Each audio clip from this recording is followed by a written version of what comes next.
欢迎收听文言良语。一句文言良语，互咱学习人生真理。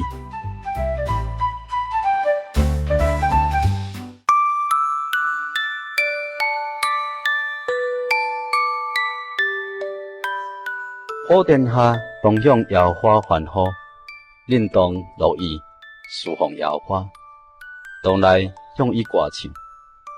旧约圣经诗篇第100篇第1节、第2节。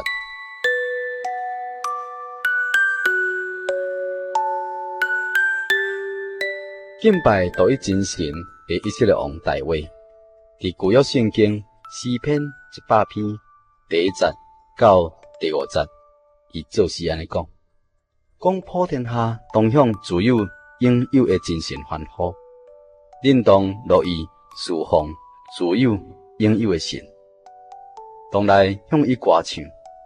恁拢知影耶和华是神，咱是伊所做的，也是属伊的。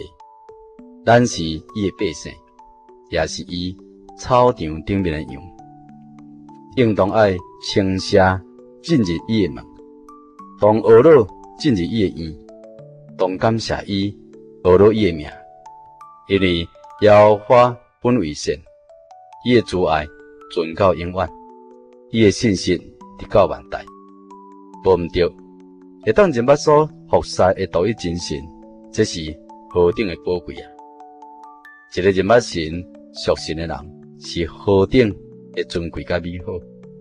伊会尽全力、感恩、学乐，乐意来服侍这位又真又活的神，因为伊所统管的国度是爱的国度。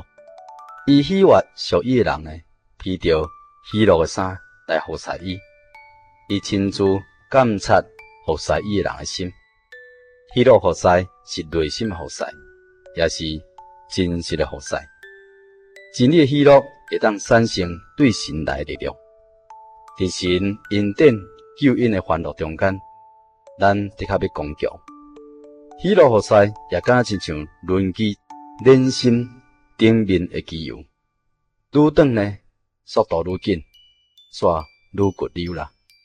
注用喜乐的油来膏咱，互咱愈释放，也愈坚定，愈有效率来完成神所交托使命，愈充满着释放中的喜乐，也愈体会着神的真善美，就是真理的仁义甲圣洁、信实甲公义，这是人生上真宝贵的代志。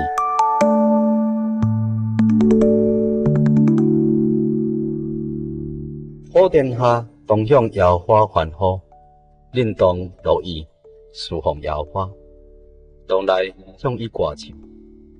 旧约圣经诗篇第100篇第1节、第2节。以上文言良语由在法人真耶稣教会制作提供，感谢收听。